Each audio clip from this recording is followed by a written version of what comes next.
بسم اللہ الرحمن الرحیم۔ السلام علیکم دوستوں، ادبستان میں خوش آمدید۔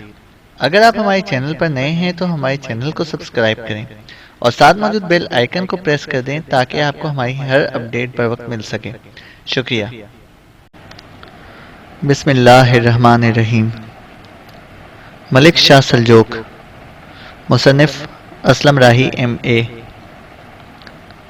ارسلان جب اپنے لشکر کے ساتھ آمد شہر کے نواح میں پہنچا تو وہاں پہلے سے دیار بکر کا حاکم فخر الدولہ اور اس کا بیٹا اور نظام الملک توسی کا داماد ابو القاسم ایک خاصے بڑے لشکر کے ساتھ وہاں پڑاؤ کیے ہوئے تھے۔ ارسلان جب اپنے لشکر کے ساتھ وہاں پہنچا تو فخر الدولہ اور ابو القاسم دونوں باپ بیٹے نے بہترین انداز میں ارسلان کا استقبال کیا۔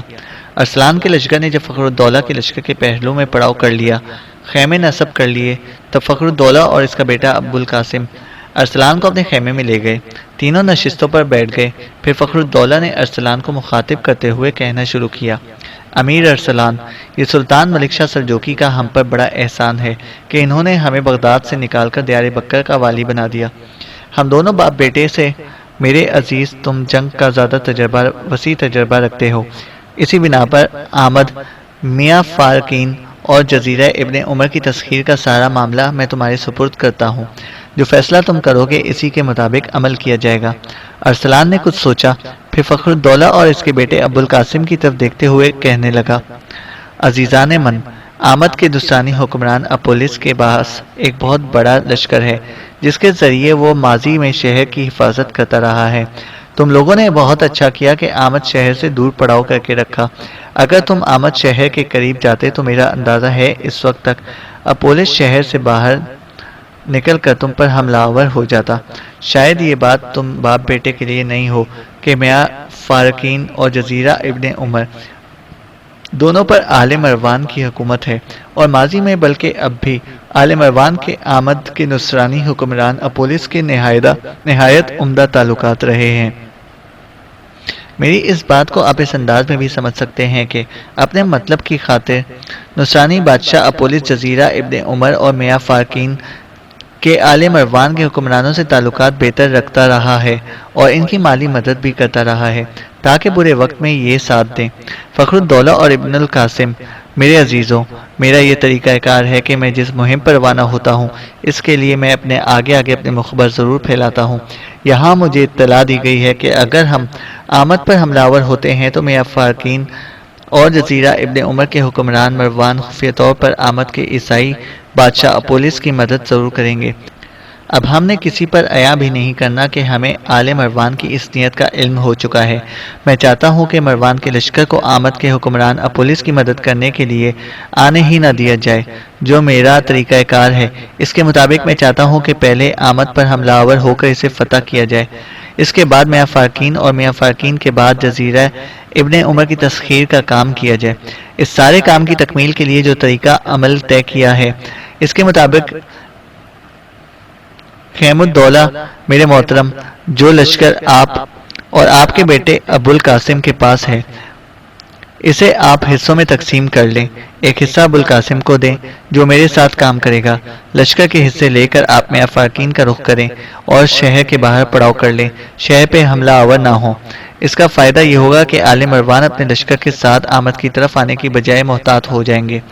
انہیں جب خبر ہوگی کہ آپ کا ایک لشکر کے ساتھ میاں فارقین کا رخ کر رہے ہیں تو ان کو یہ بھی خدشہ ہوگا کہ مسلمانوں کا کوئی اور لشکر جزیرہ ابن عمر کا بھی رخ کرے گا، لہٰذا اپنی ساری عسکری قوت کو وہ دو حصوں میں تقسیم کریں گے، ایک حصہ میاں فارقین، دوسرا جزیرہ ابن عمر میں رکھیں گے۔ یوں وہ آمد کے نصرانی بادشاہ اپولس کی مدد پر دونوں شہروں کے دفاع کو ترجیح دیں گے۔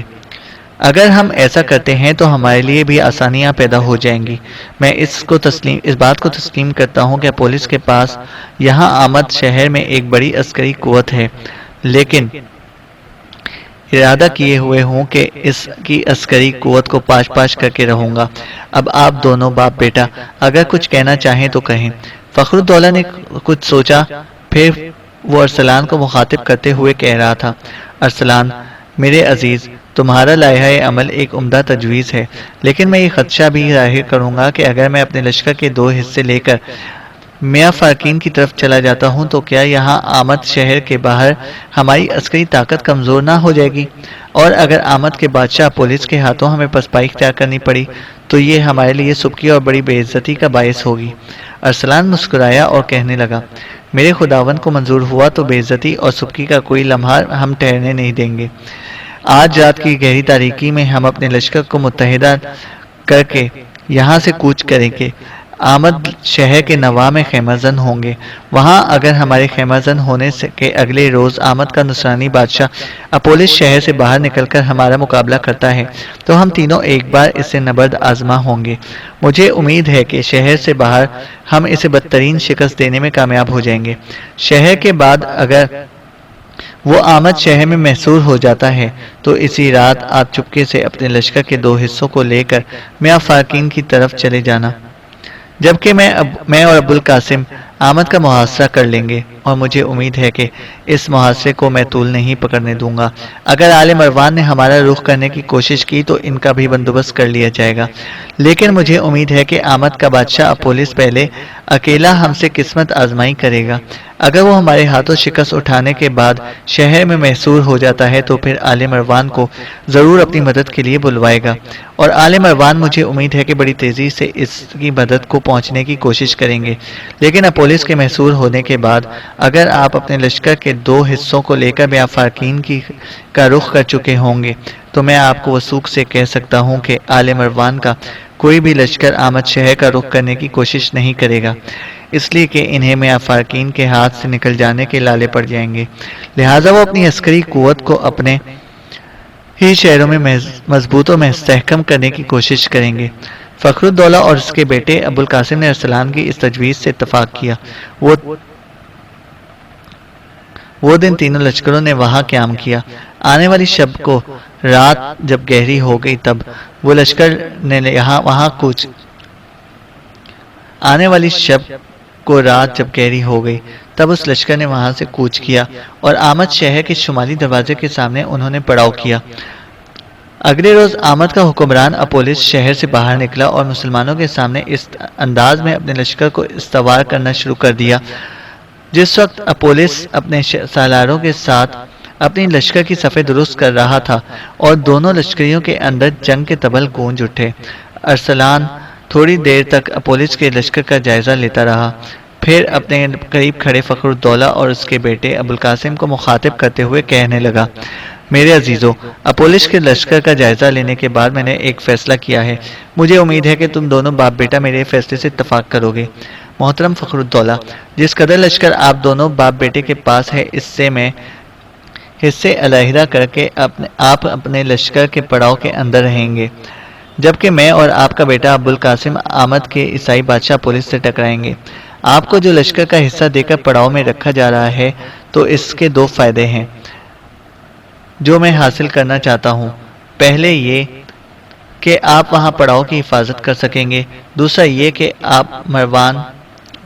کہ مروان جو اپولس کے بہترین اتحادی ہیں، اگر انہوں نے کہیں آس پاس گھات لگا رکھی ہے تو اس کے اچانک نمودار ہونے پر ہم کو کوئی نقصان نہیں پہنچے گا، اس لیے کہ اگر ایسا کوئی واقعہ پیش آتا ہے تو پڑاؤ سے نکل کر آپ ان پر حملہ آور ہو کر ان کی راہ روکتے ہوئے ان کو بھاگنے پر مجبور کر سکتے ہیں۔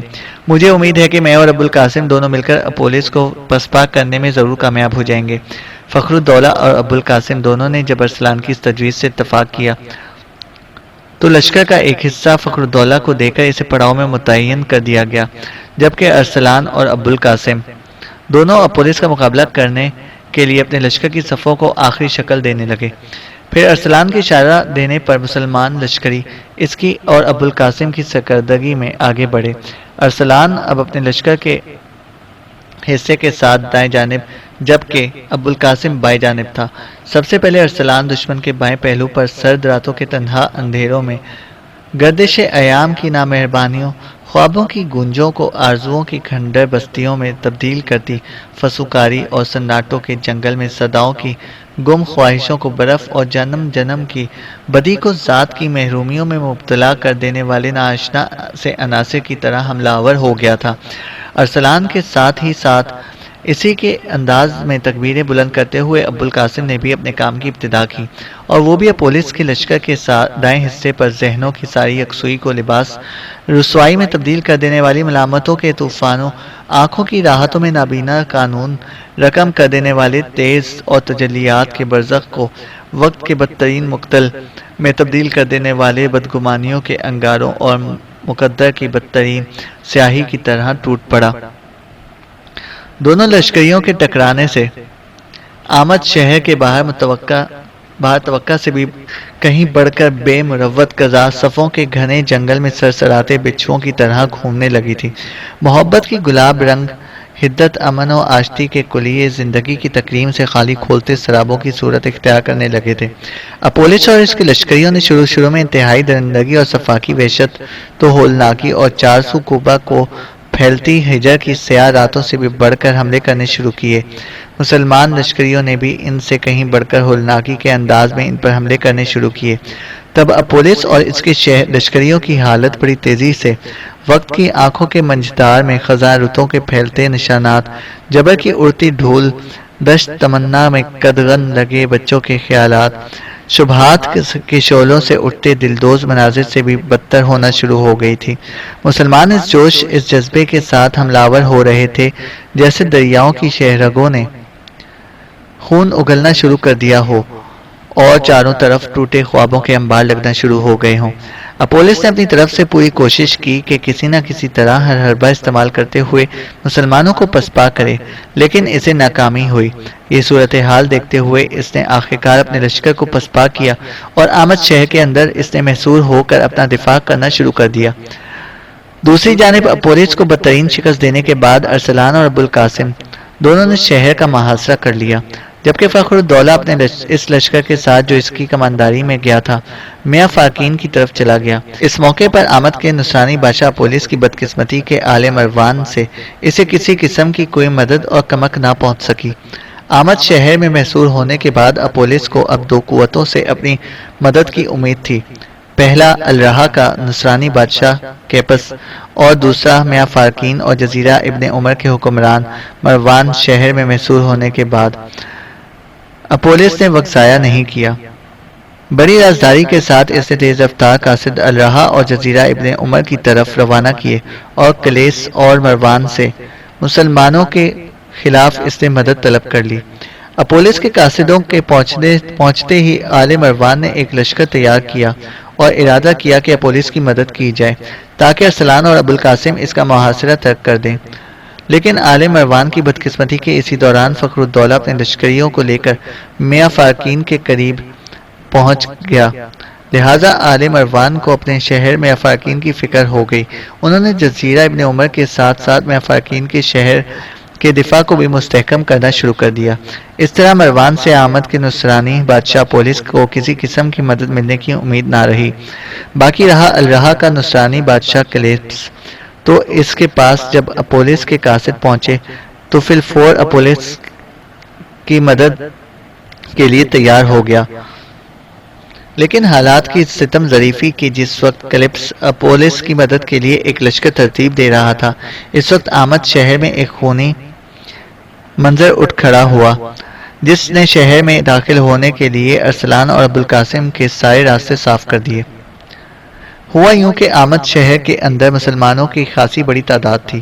جب اپولس کو مسلمانوں کے ہاتھوں بدترین شکست کا سامنا کرنا پڑا اور وہ شہر کے اندر محصور ہو گیا تو اس نے اپنے لشکریوں کو حکم دیا کہ شہر کے اندر جو مسلمان ہیں ان پر کڑی نگرانی کی جائے تاکہ محاصرہ کرنے والے لشکر کے ساتھ وہ کوئی ساز باز نہ کرنے پائیں۔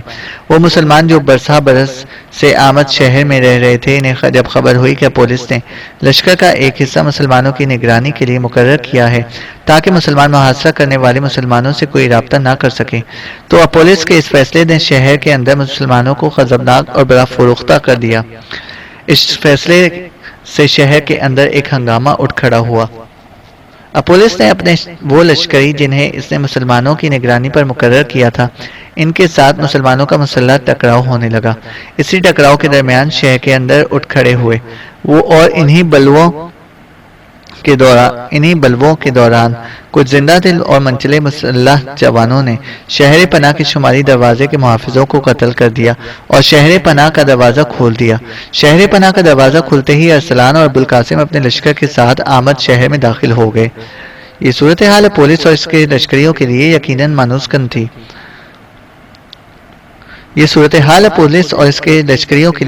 مایوس کن تھی۔ تاہم آخری حربے کے طور پر پولیس نے شہر کے اندر اپنی عسکری طاقت کو جمع کیا اور چاہا کہ زوردار حملے کرتے ہوئے مسلمانوں کو جہاں ہیں وہاں روک دیں اور پھر انہیں آہستہ آہستہ پسپا کرتے ہوئے شہر سے باہر نکلنے پر مجبور کر دیں۔ اب پولیس کا ارادہ تھا کہ اگر وہ ایسا کرنے میں کامیاب ہو جائے تو ہو سکتا ہے محاصرہ کچھ طول پکڑ جائے اور اس دوران اسے الرہا کے نصرانی بادشاہ کلیپس اور میاں فاکین کے آل مروان کے حکمرانوں کی طرف سے کوئی مدد مل جائے، لیکن پولیس کی ساری امیدیں رائگاں ہوتی دکھائی دی، اس لیے کہ جو ہی اس کے لشکر نے مسلمانوں کی راہ روکنا چاہی، ارسلان اور ابوالقاسم کی سرکردگی میں مسلمان لشکری کھولتی آتش کی ردا میں لپٹی کڑی خوفناک دوپہر خیال لو احساس کے اندر جرأت مندی کے جذبوں کو لافنا کر دینے والی مشیت کے انقلابی عروج اور خواہشوں کی تپش و جھلملاہٹ میں زندگی کے سوگ اور نوحہ گری کی صدائیں کھڑی کرتی بے روک طغیانیوں کی طرح حملہ آور ہو گئے۔ یہ حملے ایسے زوردار، ایسے پرعزم تھے کہ پولیس اور اس کے لشکری ان حملوں کو روک نہ سکے۔ آمد شہر کی فضاؤں کے اندر لوریوں کی بجائے درد کی خاک اڑنے لگی تھی۔ خاموشیوں کا لباس پہنے مفاہمت کے سمندر پر بڑی تیزی اور جذبوں کو منجمد کر دینے والے بے کنار گھمبیر اندھیرے اپنا رنگ جمانے لگے تھے۔ بڑی تیزی کے ساتھ پولیس اور اس کے لشکریوں کی حالت حسد اور نسلی تعصب کی ذلت سے زیادہ افسوسناک، احساساتی تفصیلوں سے زیادہ مایوس کن ہونا شروع ہو گئی، یہاں تک کہ آمد شہر کے اندر ارسلان اور ابوالقاسم نے پولیس کے سارے لشکر کا خاتمہ کر دیا۔ پولیس کو زندہ گرفتار کر لیا گیا۔ شہر کے اندر جو لوگ مسلح ہو کر سامنے آئے ان کا خاتمہ کر دیا گیا، باقی سارے لوگوں کو امان دے دی گئی اور شہر کے اندر اعلان کر دیا گیا کہ اگر کوئی سرکشی اور بغاوت اختیار نہ کرے تو اس سے کوئی تعرض نہ کیا جائے گا۔ یوں آمد شہر مسلمانوں کے ہاتھوں فتح ہوا۔ اس فتح کے بعد جس وقت ارسلان اور ابوالقاسم شہر کی فصیل کے قریب ہی ایک جگہ بیٹھے ہوئے تھے، تب ارسلان کے کہنے پر زندہ گرفتار ہونے والے آمد کے نصرانی بادشاہ اپولس کو ان کے سامنے پیش کیا گیا۔ اپولس ارسلان اور ابوالقاسم کے سامنے آن کھڑا ہوا۔ اس کے پیچھے گرفتار ہونے والے چند سرکردہ سالار بھی تھے جنہیں ارسلان کے مسلح جوان گھیرے ہوئے تھے۔ ارسلان نے پہلے ایک گہری نگاہ اپولس پر ڈالی اور وہ بوڑھی اداس گلیوں میں گرتے سوکھے پتوں کی طرح ویران شب کی بھیدوں بھری خاموشی میں دھیمے سر کے نغموں جیسا افسردہ اور شام کے گہرے سایوں میں ویران سرائے میں کھڑے کسی غریب الوطن اور بے مایہ مسافر کی طرح اجڑا اجڑا اداس سا کھڑا تھا۔ اس کے بعد ارسلان نے نگاہ اس کے ساتھی سالاروں پر ڈالی، پھر وہ اپولس کو مخاطب کرتے ہوئے کہہ رہا تھا: اپولس، تو نے خواہشوں کے نگار خانے میں اپنی اریانیوں کو ڈھانپنے کی بجائے انطاکیہ کے فردوروس الرہا کے کلیپس کے ساتھ رہتے ہوئے امر موسیٰ اور ارزق میں باطنیوں کے نمائندے عبد الملک بن عطاش کی تجویزوں اور ارادوں پر عمل کرتے ہوئے ہمیشہ مسلمانوں کو نقصان پہنچانے کی کوشش کی۔ تو نے ہمیشہ رات کی سخت گیر باہوں کی طرح اپنے اطراف میں آباد مسلمانوں کے مربوط ارادوں کو بے نوکراں کرنے کی کوشش کی، اور اب اپنی حالت دیکھ تو رفتگان کے بکھرے سایوں اور گرد کی ماضی کی طرح میرے سامنے کھڑا ہے، اور میں اپنے لشکر کے ساتھ تمہارے شہر میں اذانوں کے جلووں میں صبح 9 کے قافلوں کی طرح داخل ہو چکا ہوں۔ اپولس، تو نے ہمیشہ مسلمانوں کے رگ گل میں زہر، ان کے غزال جان میں شکستگی پھیرنے کی کوشش کی، ان کی دستے دعا کو سوالوں کے حروف سے محروم کرتا رہا، ان کے حروف شناسائی کو اور ان کی ارادوں کو نفی میں بدلتا رہا۔ تو ہمیشہ مسلمانوں کی بربادی کے قصے کھڑے کرنے کے ساتھ ساتھ ان کے لیے کٹھن ترین راستے استوار کرتا رہا۔ اپولس، کبھی کبھی رات کی پندھائی اور اداسی کے فضوں میں قہر آلود فضاؤں کے اندر جگنوں دہکتی زنجیریں بن جاتے ہیں، کبھی کبھی گل و شبنم اور اناد دل کے سفیرانے چمن چاہتوں کو راحتوں کا انوکھا اعتبار دیتے ہوئے اور خانوں میں منقسم لوگوں کو جوڑ کر امرت کی تلاش میں اہل طلب و علم کی جنگجوئی، اہل جاہ حشم کو حکمرانی اور قاتلوں کو قتل کے آداب سکھا جاتے ہیں۔ اپولس کبھی کبھی بے مایہ لوگ بھی اٹھ کر جب ہتھیار سنبھالتے ہیں تو شہرتوں کے راز کا نیا سلیقہ کھڑا کرتے چلے جاتے ہیں۔ تو نے کبھی بھی اپنے اعمال کا محاسبہ نہیں کیا، اور آج تو وہ بدترین وقت دیکھ رہا ہے کہ ہم نے تیری صدائے چنگ کو غم کی متاع رائگاں میں تیری نظروں کو گدا کے کشکول اور تیرے ہونٹوں کو سرما کی کپکپاتی کوکھ میں تبدیل کر دیا ہے۔ جب تک ارسلان بولتا رہا، اپولس چپ چاپ گردن جھکائے کھڑا رہا۔ ارسلان نے پھر اسے مخاطب کیا، اپولس، پتھر کی طرح چپ اور خاموش کیوں کھڑے ہو؟ کچھ بولو، اپنے ارد گرد دیکھو، اپنے ساتھیوں کا جائزہ لو، ہمارے ہاتھوں فتح ہونے والے اپنے شہر پر ایک نظر ڈالو، اور دیکھو کیسے ہم نے تمہارے ارادوں کو المیوں کے جنجال میں، تمہارے عزائم کو بربادی کے چھپڑ کے کھٹ کر، تمہارے قصب و دریا کو قضا کے نوشتوں، تمہاری حکمرانی کی تزئین و سحرکاری کو کے پیوندوں میں تبدیل کیا ہے۔ اپولس، سوچ، کبھی تو قابل دست انداز حاکم تھا، مگر تو وقت ہم گام ہو کر نہ چل سکا، اور آج تو میرے سامنے دھوپ مانگتے ابر کی طرح بے بس اور مجبور کھڑا ہے۔ یہاں تک کہنے کے بعد ارسلان رکا، کچھ سوچا، پھر دوبارہ وہ اپولس کو مخاطب کرتے ہوئے کہہ رہا تھا، اپولس، مسلمانوں کے خلاف تمہارے کبھی افعال اور جرائم کی فہرست بڑی طویل ہے، اور اس فہرست کو سامنے رکھتے ہوئے تمہیں کسی بھی صورت معاف نہیں کیا جا سکتا۔ تمہارے ان افعال اور تمہارے ان ارادوں میں تمہارے یہ سالار بھی شامل ہیں، لہذا تم سبھی کڑی سزا کے مستحق ہو۔ اپولس، اس سے پہلے تو نے انطاکیہ کے شہنشاہ فیودوروس کا ہمارے ہاتھوں انجام دیکھا۔ وہ یہ خیال کرتا تھا کہ وہ بڑا ناقابل تسخیر ہے، کوئی اس پر ہاتھ نہیں ڈال سکتا۔ اس نے بھی اپنے آس پاس کے مسلمانوں اور خود اپنی رعایا پر ظلم کی بھٹی کو خوب گرم کی تھی، سو اس کا انجام برا ہوا۔ تم نے بھی اسی کا راستہ اپنایا، اور تمہارا انجام بھی اب تمہارے سامنے ہے۔ تمہارے بعد تمہارے نصرانی حکمران کلپس، جو کہ الرہا کا بادشاہ ہے، کا انجام بھی تمہارے اور فیودوروس سے مختلف نہ ہوگا۔ پھر اپنے چند چھوٹے سالاروں کو مخاطب کرتے ہوئے ارسلان کہہ رہا تھا، اپولس اور اس کے ساتھیوں کو آمد شہر کے چوراہے میں لے جا کر ان کا خاتمہ کر دو، تاکہ آنے والا وقت اس چوراہے میں ان کی بربادی کے نوشتوں کو عیاں کر کے رکھے، اور لوگ عبرت پکڑیں کہ جو ظلم کی بھٹی گرم کرتے ہیں، ان کا انجام ایسا عبرت خیز اور ہولناک ہوتا ہے۔ ارسلان کے کہنے پر اس کے کچھ سالار مسلح جوانوں کے ساتھ اپولس اور اس کے ساتھیوں کو شہر کے چوراہے میں لے گئے، جہاں ان کا خاتمہ کر دیا گیا۔ ارسلان اور ابوالقاسم نے آمد شہر میں قیام کر لیا، اور دن رات محنت کرتے ہوئے وہ شہر کا نظم و نسق درست کرنے کے ساتھ ساتھ اہل شہر کی خوشحالی کا سامان بھی کرنے لگے۔